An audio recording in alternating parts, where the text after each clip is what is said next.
Gurur Brahma, Gurur Vishnu, Gurur Devo Maheshwara, Gurureva Param Brahma, Tasmai Shri Gurave Namaha. Chinmayam Vyapyat Sarvam Trailokyam Sacharacharam Tatpadam Darshitam Yena Tasmai Sri Gurave Namaha. Tvameva Mata Chapita Tvameva Tvameva bandhuscha sakha tvameva Tvameva vidya dravinam Tvameva Tvameva sarvam mama deva deva Tvameva sharanam mama deva deva. Jai Guru. Om Sahana Bhavatu, Sahana Bhunaktu, Sahaviryam Karavavahai, Tejasvinavadhitamastu ma vidvishavahai. Om Shanti, Shanti, Shanti. Do we have Aditi? Yes, I'm here. Good morning. Good morning. Where are we in our text? Chapter 43. Ignorance can be recognized, not gyan. There are no distinctive marks of gyan. Only ignorance can be recognized, not gyan. Nor does a gyani claim to be something special. All those who proclaim their own greatness and uniqueness are not gyanis. Questioner. Well, go ahead. Let me stop there. This is an incredibly important point. The mark of the person of jnanam, of knowledge of the self, is they know they are Brahman. They know the mind is fundamentally unreal, and they know no personal sense of self is real. They are not identified with that. Therefore, there's a natural humility. So those people who, because of a spiritual experience, think they know something significant, think they're important, and are identified with the tradition, with the practice, with their experience. They're just another form of being a fool.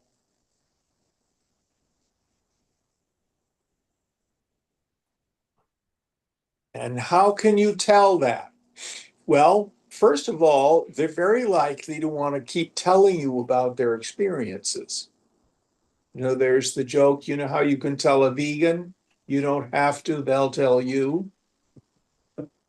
So the person who thinks I'm a realized person is always going to tell you how special and different they are. And it's nonsense. The real jnani knows that they are Brahman.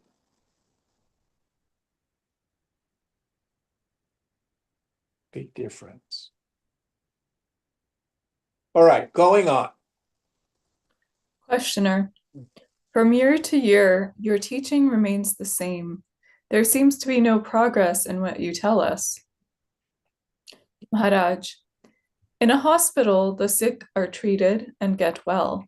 The treatment is routine, with hardly any change, but there is nothing monotonous about health. My teaching may be routine, but the fruit of it is new from man to man. Questioner. What is realization? Who is a realized man? By what is the Jnani recognized? Maharaj. There are no distinctive marks of jnana. Only ignorance can be recognized, not jnana. Nor does a jnani claim to be something special. All those who proclaim their own greatness and uniqueness are not jnanis. They are mistaking some unusual development for realization. The jnani shows no tendency to proclaim himself to be a jnani. He considers himself to be perfectly normal, true to his real nature. Proclaiming oneself to be an omniscient and omnipotent deity is a clear sign of ignorance. Questioner. Can the jnani convey his experience to the ignorant? Can jnana be transmitted from one man to another? Maharaj. Yes, it can. The words of a jnani have the power of dispelling ignorance and darkness in the mind. It is not the words that matter, but the power behind them. Questioner. What is that power? Maharaj. The power of conviction based on personal realization, on one's own direct experience. So let's pause there. Shankara says, without knowledge of the self, study of the scripture is futile. With knowledge of the self, study of the scripture is again futile. You've become an Upanishad. So what is the purpose of the scripture? What is the purpose of the words? They serve as a setu, a bridge. It becomes one of the methodologies by which the vision of the self that the teacher lives in, abides in, becomes transmitted to the student. Now, when Shankara describes the teacher, he says, he who is Ch43, well versed in the scriptures. This has nothing to do with scholarship. This means the teacher knows how to work with the student's mind. Some great saints do not have disciples, they only have devotees. They do not teach. So there are many valid pramanas, valid means of knowledge. We come from the Shankara tradition, this Advaita Vedanta.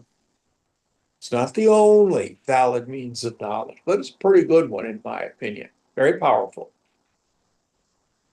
Then it says, who's a full knower of the Supreme.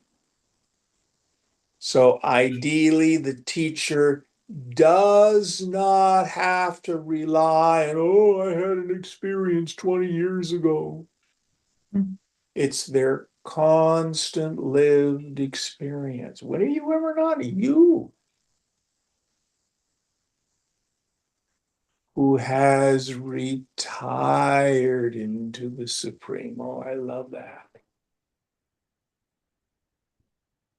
It is of great value if the teacher can merge the mind in the infinite.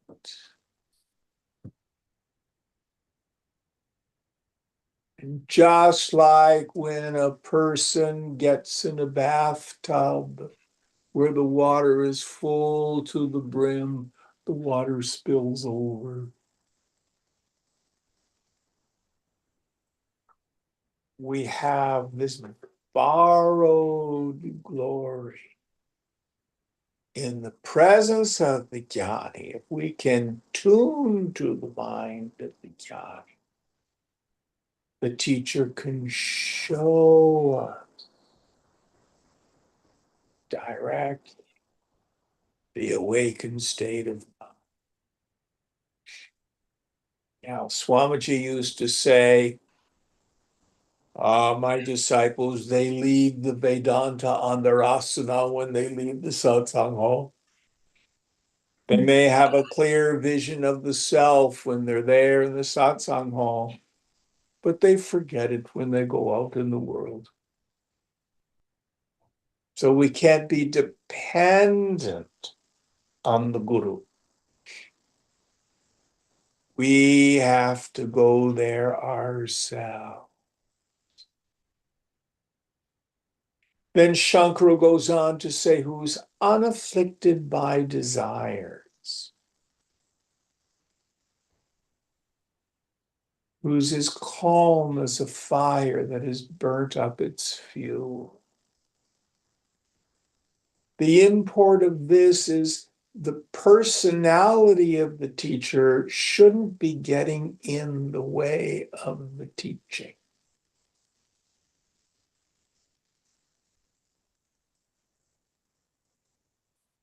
Who's an intimate friend to those who have surrendered to them. Oh, who's your guru? My guru is Shirdi Sai Baba. Well, he's dead. Oh, but he's still my guru. It's different when you're with another living person.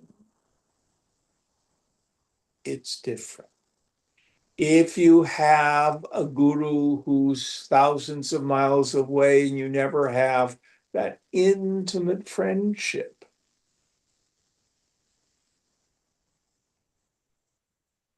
then you don't have that personal working with our doubts.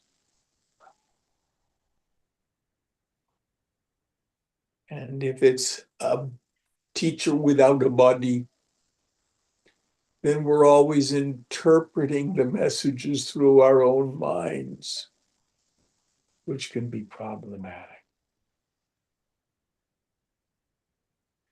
Who's Daya Sindhu, one of my favorite terms, an ocean of compassion. The teacher has infinite patience, never tires of repeating the teaching over and over again. Such is the power of Maya. We hear it, we think we understand it, but it's a challenge for us to internalize it, to live it. Beautiful verse in Vivekachudamani. All right, going on. Let's see what the Maharaj says. Questioner. Some realized people say that knowledge must be one, not got. Another can only teach, but the learning is one's own. Maharaj. It comes to the same. Questioner. There are many who have practiced yoga for years and years without any result. What is the cause of their failure? Maharaj. Some are addicted to trances with their consciousness in abeyance. Without full consciousness, what progress can there be? Okay, let's stop there.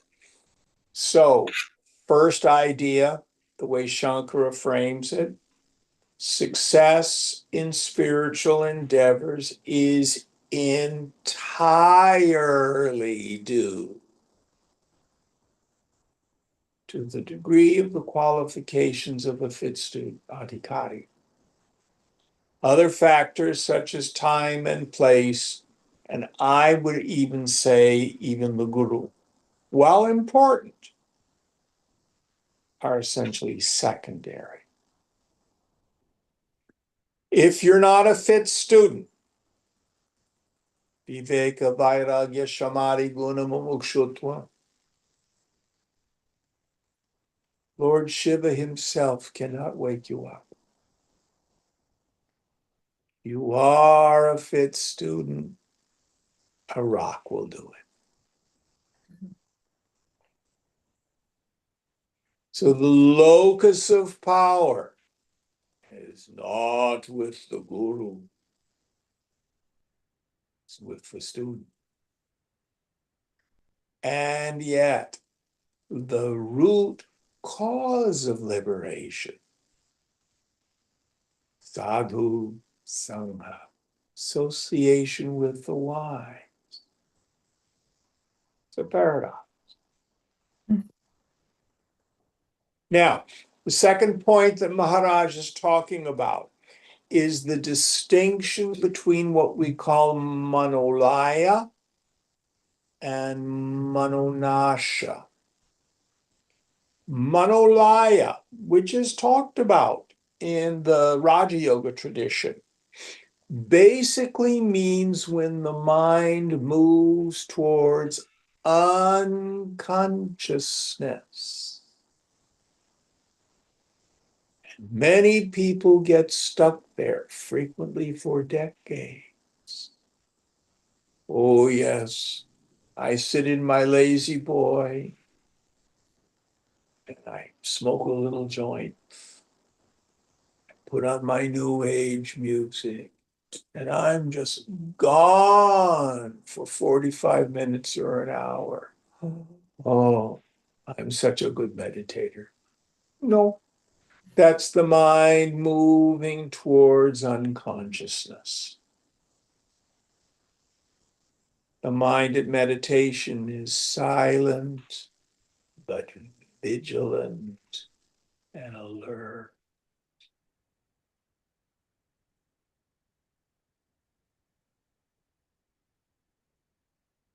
And the destruction of the mind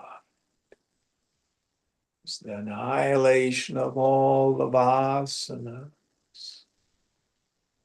And the thoughting thunders to a stop. And only the prakasha, the light of pure awareness, remains.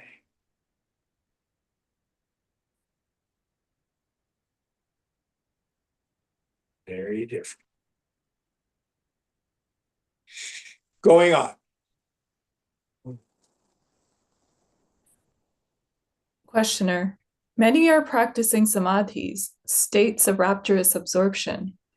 In samadhis, consciousness is quite intense, yet they do not result in anything. Maharaj, what results do you expect? And why should jnana be the result of anything? One thing leads to another, but jnana is not a thing to be bound by causes and results. It is Let me beyond. stop there. Again, people in the Raja Yoga tradition who through pranayama and control of the breath and the prana have ecstatic experiences. Yet they come back to the world and they're still a sufferer. The answer is very clear.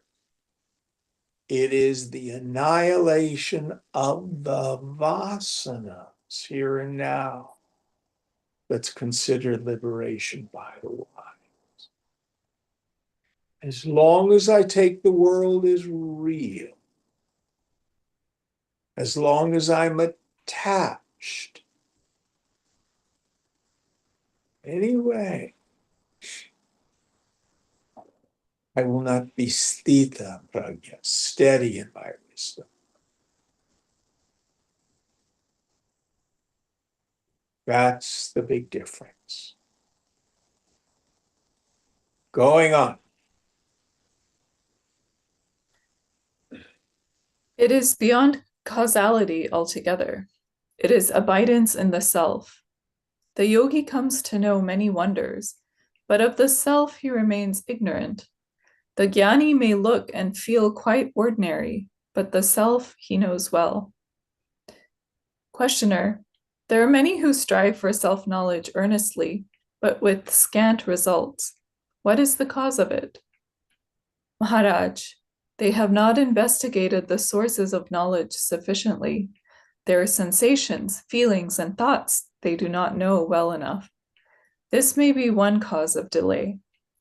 Another is that some desires may still be alive. Questioner: ups and downs in sadhana are inevitable, yet the earnest seeker plods on in spite of all. What can the jnani do for such a seeker? Maharaj: if the seeker is earnest, the light can be given. The light is for all and is always there, but the seekers are few. And among those few, those who are ready are very rare. Ripeness of heart and mind is indispensable. Questioner: So I like to say that self-realization is easy to perform. It's not hard. You don't have to have a high IQ. You don't have to know Sanskrit. You don't have to have a 5-syllable unpronounceable name. But the price tag is to give up our attachment to the world. That's the price tag. Now, that becomes easy when you see that the attachment is the cause of my misery. Again, I like to use the example of the person just before they decide to get sober. And they're convinced if you had my problems, you'd drink too. Not understanding that it's the drinking that's causing the problem. So also, the foolish person says, if I give up the world, I won't have any fun. I won't have any happiness. And the Johnny says, how's that working out for you?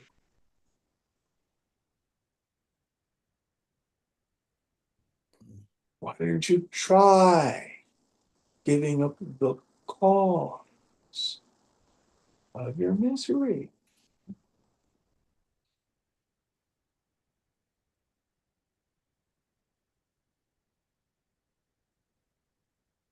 Going on. Questioner: did you get your own realization through effort or by the grace of your guru? Maharaj: his was the teaching and mine was the trust. My confidence in him made me accept his words as true, go deep into them, live them, and that is how I came to realize what I am. The Guru's person and words made me trust him, and my trust made them fruitful. Questioner: but can a Guru give realization without words, without trust, just like this, without any preparation? Maharaj: yes, one can, but where is the taker? You see, I was so attuned to my Guru, so completely trusting him, there was so little resistance in me that it all happened easily and quickly. But not everybody is so fortunate. Laziness and restlessness often stand in the way, and until they are seen and removed, the progress is slow.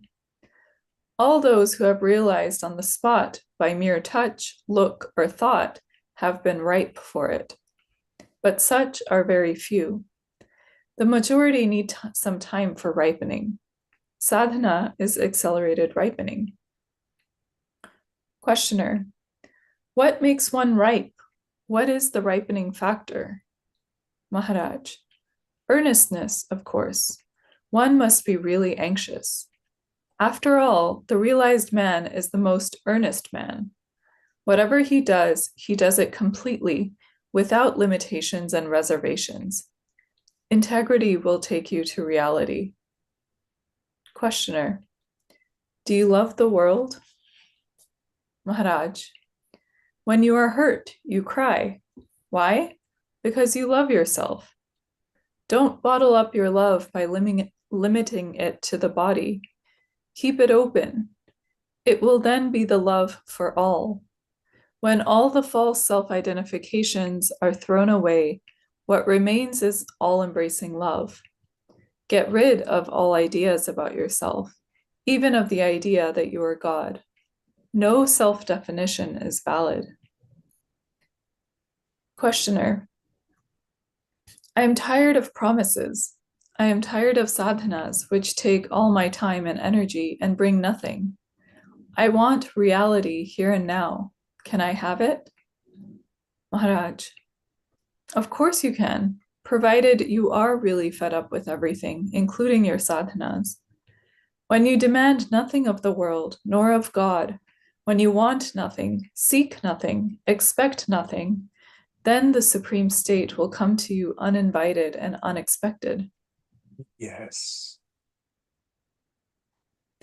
Questioner. If a man engrossed in family life and in the affairs of the world does his sadhana strictly as prescribed by his scriptures, will he get results? Maharaj. Results he will get, but he will be wrapped up in them like a cocoon. Questioner. So many saints say that when you are ripe and ready, you will realize. Their words may be true, but they are of little use. There must be a way out independent of ripening, which needs time, and of sadhana, which needs effort.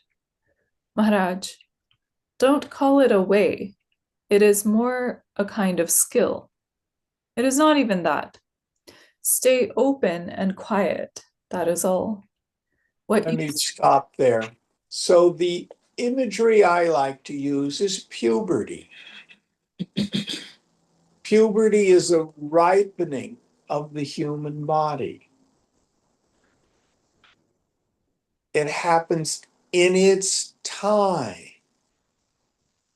Nobody chooses puberty, but because of puberty, we make choices. So also, Swamiji used to say it's an evolution, not a revolution. The bud is not a failure as a bloom. And if you try to rip open the petals of the rose bud, you do not get a beautiful rose bloom. You just simply destroy the bud.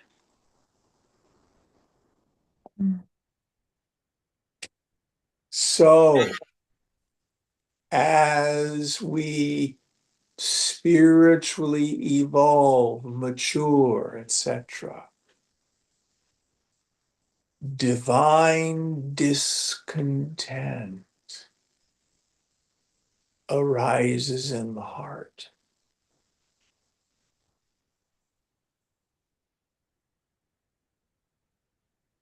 Our dissatisfaction for the life we've been living arises.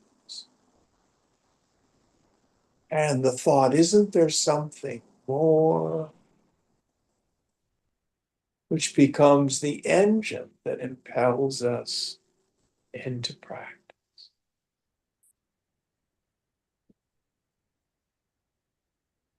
But in the end, the only really efficacious practices, viveka, vairagyacha.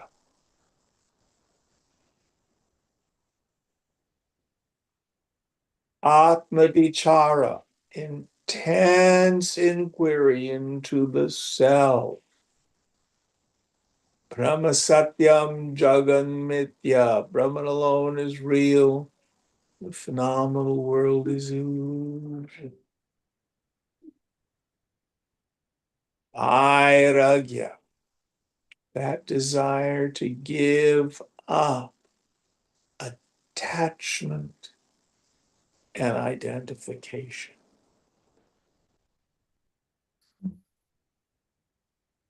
All other sadhanas only lead us to those two.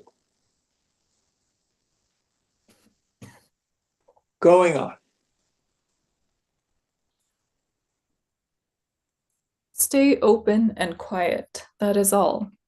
What you seek is so near you that there is no place for a way. Questioner. There are so many ignorant people in the world and so few gyanis. What is the cause of it? Maharaj. Don't concern yourself with others. Take care of yourself. You know that you are. Don't burden yourself with names. Just be. Any name or shape you give yourself obscures your real nature.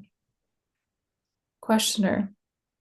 Why should seeking end before one can realize? Maharaj. The desire for truth is the highest of all desires, yet it is still a desire. All desires must be given up for the real to be.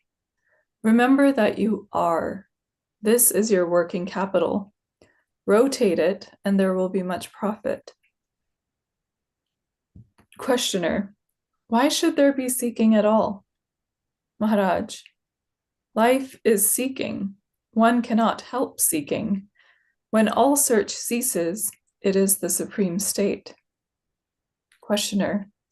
Why does the supreme state come and go? Maharaj. It neither comes nor goes. It is. Questioner. Do you speak from your own experience? Maharaj. Of course. It is a timeless state, ever present.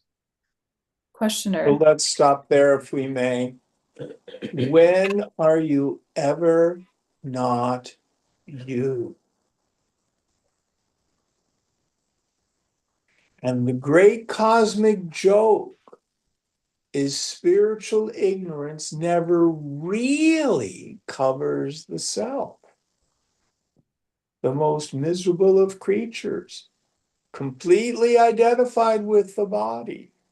If you ask them, do you exist? Of course I exist. What's your existence? Misery. Do you know your misery? Oh, let me tell you all about it. I am. My shine is awareness, is a constant experience. Nobody lacks it. Nobody doubts it. But on top of that is the confusion, the delusion of the ignorant mind.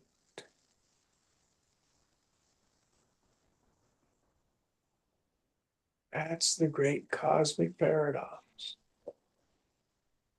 When are you ever not you? It's not gained. It can't be lost. Can't be achieved.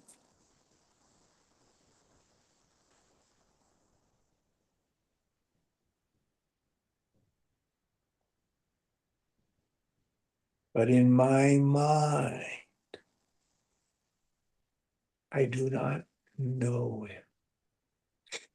That's why I love Antiques Roadshow. Because over and over and over again, oh yeah, I bought this painting at a garage sale for $5. What was the one I saw online the other day? This woman bought this mirror because she liked the frame. And as she's, polishing the frame and stuff like that, she realized where these tiny little hinges.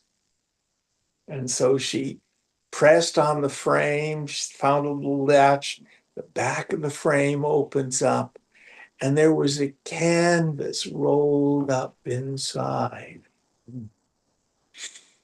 And it was a lost, I think it was a Monet painting, all rolled up. It had been somehow been stolen and lost for 50, 60 years or something like that. And she bought it for like $15. Excuse me.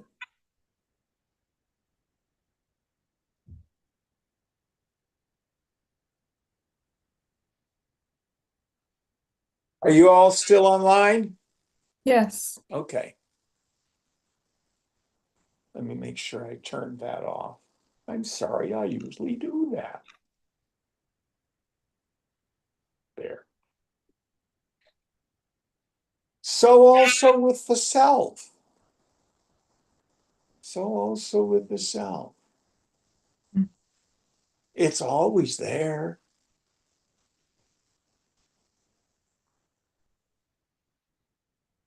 We miss the self not because it's far away or dependent on some mind state, wackadoodle samadhi. We miss the self because of its profound ordinariness.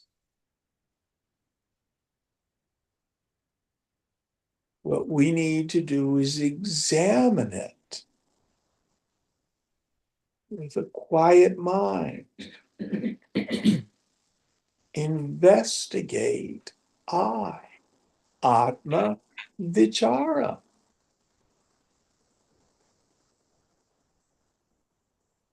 We see what's really there. Oh,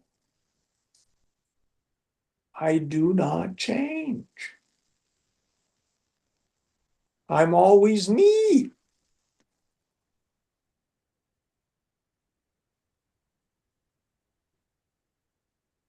Chidananda Rupam. My nature is bliss, consciousness, Nityananda, infinite.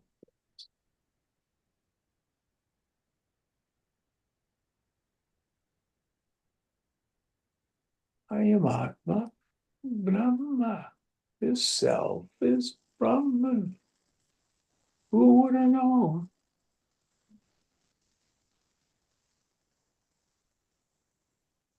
Not dependent on a samadhi, not dependent on a mind state. It's the most obvious, constant reality, always there. Any thoughts on this? Next verse, or going on, excuse me. Maharaj, it neither comes nor goes. It is. Questioner, do you speak from your own experience? Verse, Maharaj, of course. It is a timeless state, ever present. Questioner, with me it comes and goes. With you it does not. Why this difference? Maharaj, maybe because I have no desires. Or you do not desire the Supreme strongly enough. You must feel desperate when your mind is out of touch. Questioner, all of my life I have been striving and achieved so little. I was reading, I was listening, all in vain. Maharaj, listening and reading became a habit with you. Questioner, I gave it up too. I do not read nowadays. Maharaj, what you gave up is of no importance now. What have you not given up? Find that out and give up that. Sadhana is a search for what to give up. Empty yourself completely. Question. oh, I love that. If I've read it before or heard it before, I forgot it. Sadhana is a search for what to give up. Is that the line? Read it again, please. Sadhana is a search for what to give up. Empty yourself completely. Yes. Oh, that's beautiful. Going on. Questioner. How can a fool desire wisdom? One needs to know the object of desire to desire it. When the Supreme is not known, how can it be desired? Maharaj, man naturally ripens and becomes ready for realization. Questioner, but what is the ripening factor?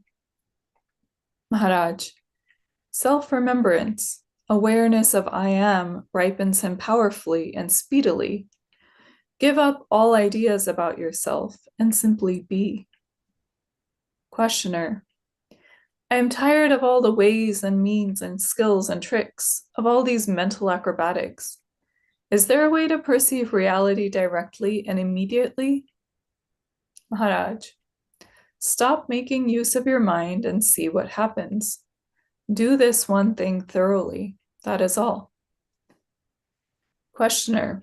When I was younger, I had strange experiences, short but memorable, of being nothing, just nothing, yet fully conscious. But the danger is that one has the desire to recreate from memory the moments that have passed. Maharaj, this is all imagination. In the light of consciousness, all sorts of things happen, and one need not give special importance to any. The sight of a flower is as marvelous as the vision of God. Let them be. Why remember them and then make memory into a problem? Be bland about them. Do not divide them into high and low, inner and outer, lasting and transient. Go beyond. Go back to the source. Go to the self that is the same, whatever happens. Your weakness is due to your conviction that you were born into the world. In reality, the world is ever recreated in you and by you.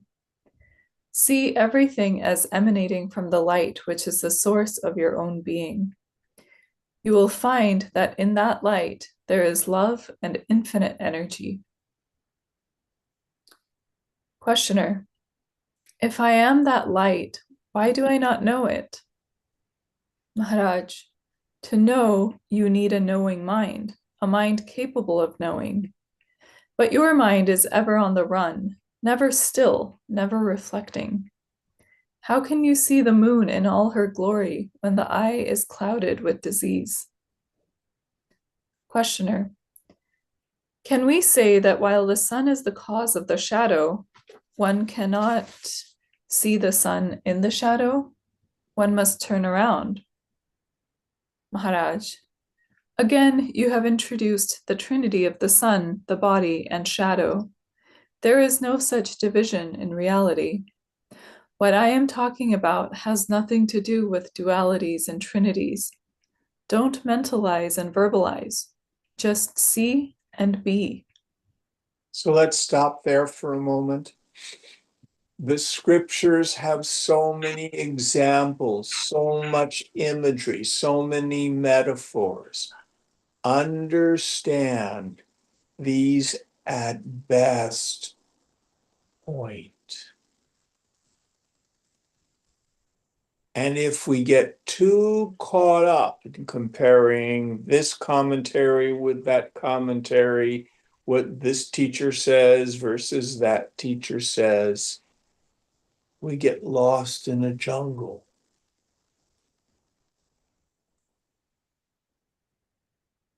But if we read something, hear the words of the teacher, and they point, and we look where they point,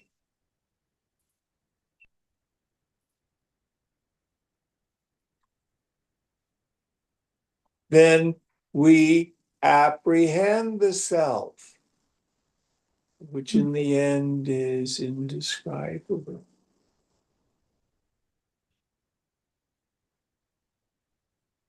Words fail us.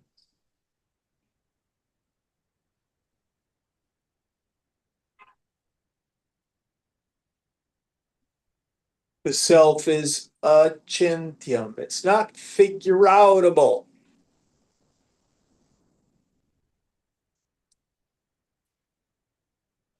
Going on.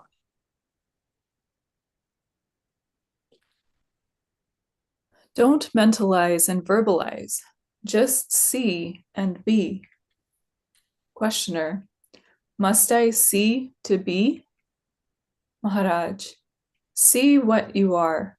Don't ask others. Don't let others tell you about yourself. Look within and see. All the teacher can tell you is only this: there is no need of going from one to another. The same water is in all the wells. You just draw from the nearest. In my case, the water is within me, and I am the water. That's the end of the chapter. Beautiful chapter. Any thoughts? Going on? Chapter 44. I am is true. All else is inference.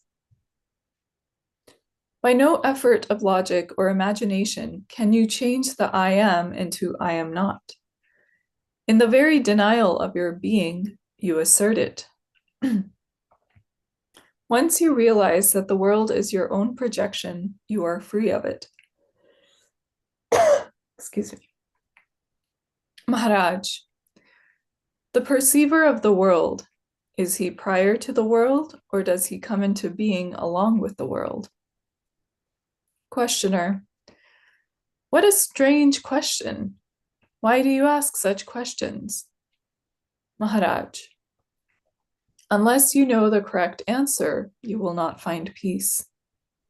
Questioner, when I wake up in the morning, the world is already there, waiting for me. Surely the world comes into being first. I do, but much later, at the earliest at my birth. The body mediates between me and the world. Without the body, there would be neither me nor the world. Maharaj, the body appears in your mind. Your mind is the content of your consciousness, and you are the motionless witness of the river of consciousness, which changes eternally without changing you in any way. Your own changelessness is so obvious that you do not notice it. Have a good look at yourself, and all these misapprehensions and misconceptions will dissolve. Just as all the little watery lives are in water and cannot be without water, so all the universe is in you and cannot be without you. Questioner, we call it God. Maharaj, God is only an idea in your mind. The fact is you. The only thing you know for sure is here and now I am. Remove the here and now, and the I am remains unassailable. So let's stop there. When we begin our sadhana, frequently we think the world is real and God is a mystery. In fact, it's the other way around. The God you seek is yourself. And it's the only thing you will ever know absolutely and perfectly. It is Swayambhu, self-evident. And then we come to see that the world is the mysterious play of the great magician, the Indrajala, the great magic show, spun by the Mayavi, the great magician. It's the world that's the mystery.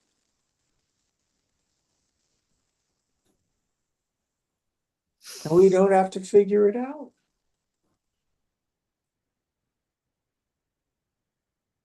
Every now comes into being, exists, and then ceases to exist.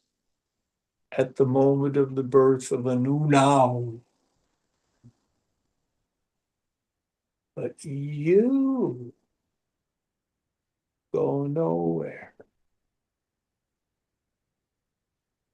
The whole world passes in front of you like your hand in front of your face.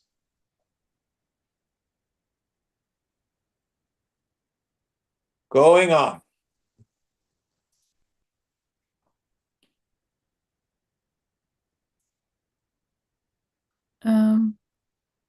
The world exists in memory. Memory comes into consciousness. Consciousness exists in awareness. And awareness is the reflection of the light on the waters of existence. Questioner. Still, I do not see how the world can be in me when the opposite, I am in the world, is so obvious. Excuse me. Maharaj, even to say I am the world is me, is a sign of ignorance. But when I keep in mind and confirm in life my identity with the world, a power arises in me which destroys the ignorance, burns it up completely. Questioner, is the witness of ignorance separate from ignorance? Is not to say I am ignorant a part of ignorance? Maharaj, of course. All I can truly say is I am.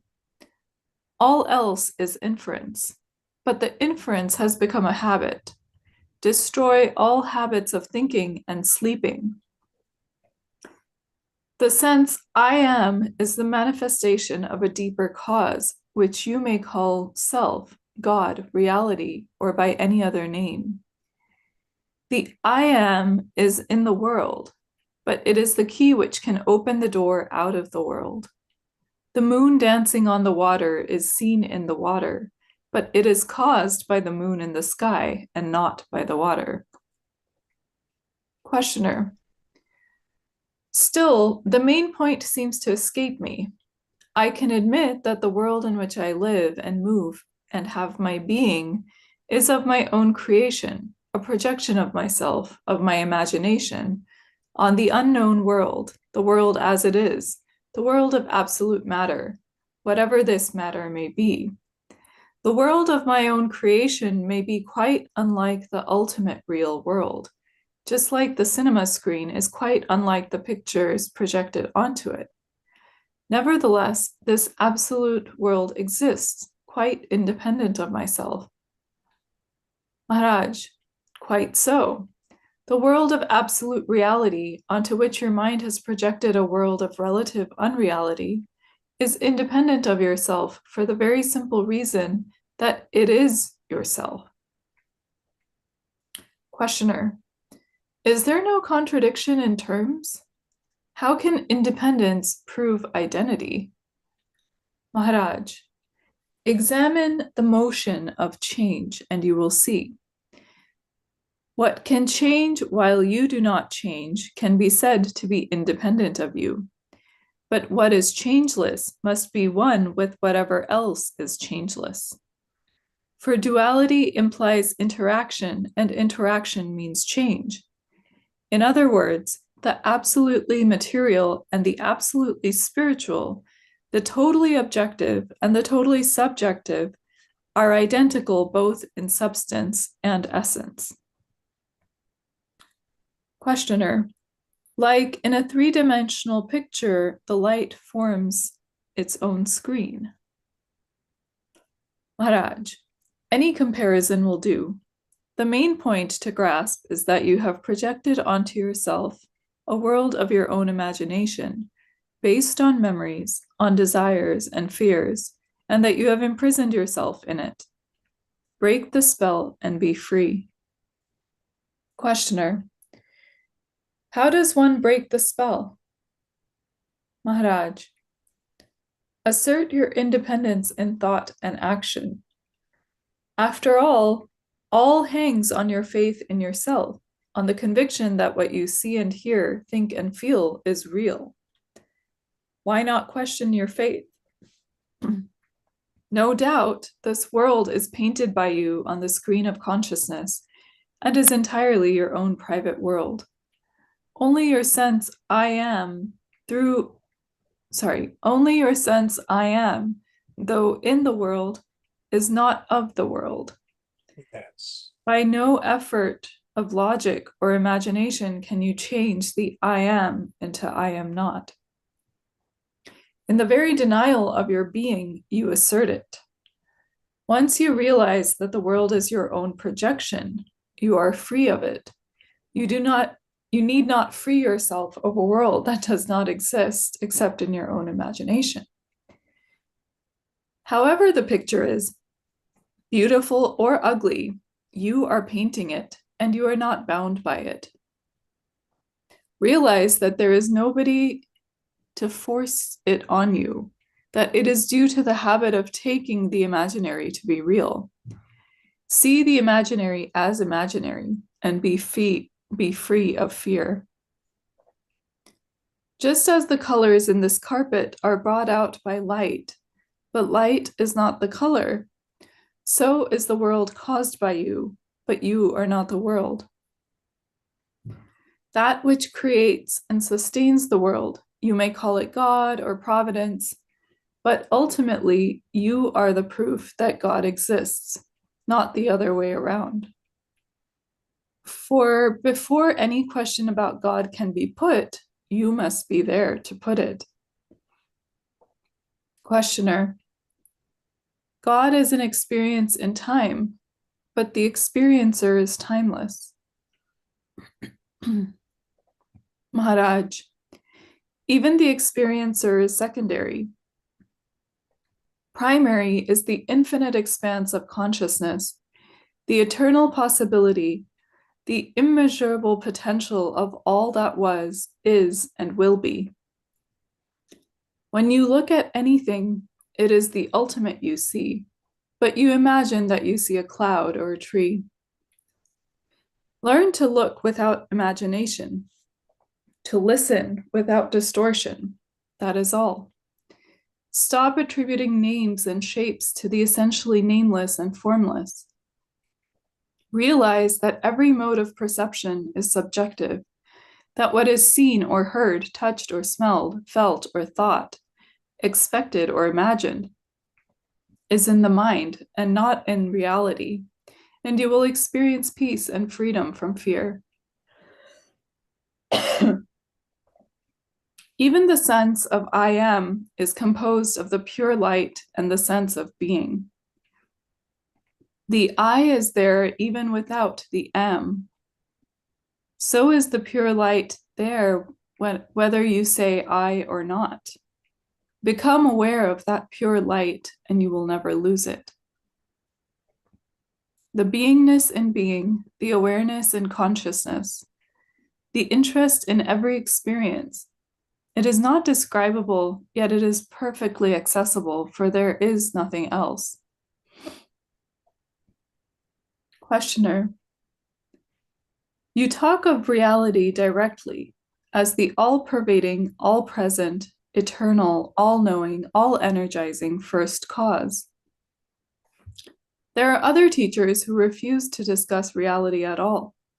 They say reality is beyond the mind, while all discussions are within the realm of the mind, which is the home of the unreal. Their approach is negative. They pinpoint the unreal and thus go beyond it into the real. Maharaj: the difference lies in the words only.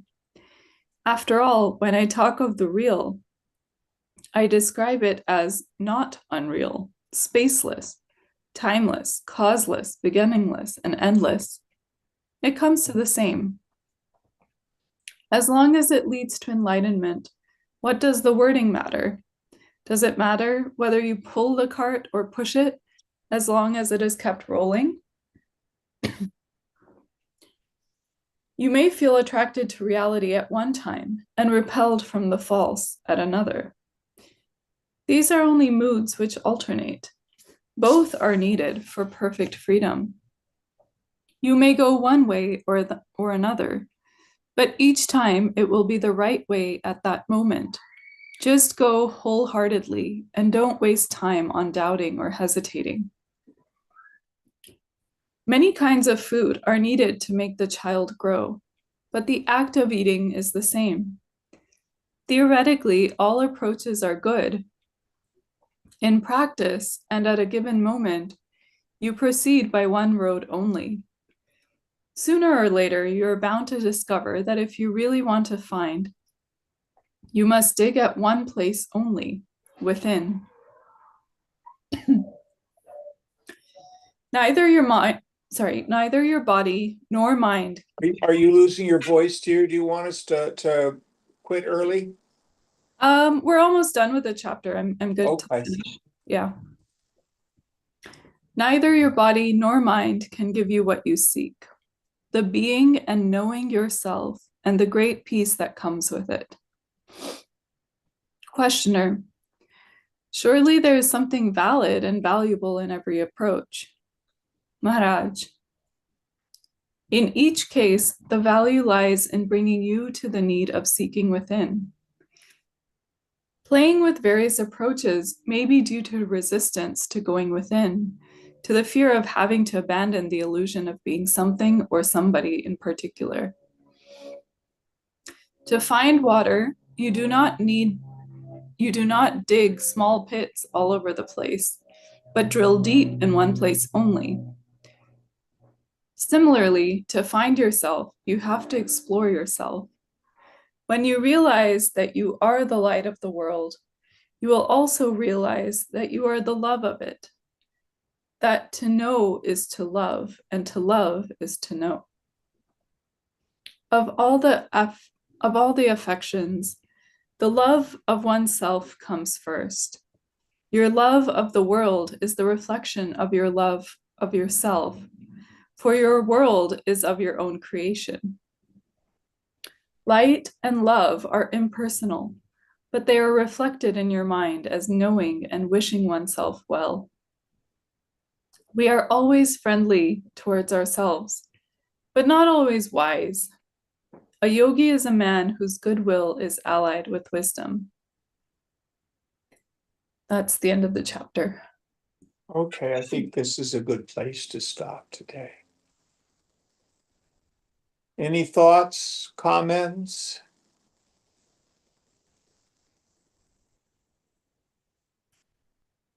Om Purnamada Purnamidam Purnat Purnamudachyate Purnasya Purnamadaya Purnameva Vashishyate. Om Shanti Shanti Shanti. Hari Om Sri Guru Pyo Namaha. Hari Om. Oh, that's it.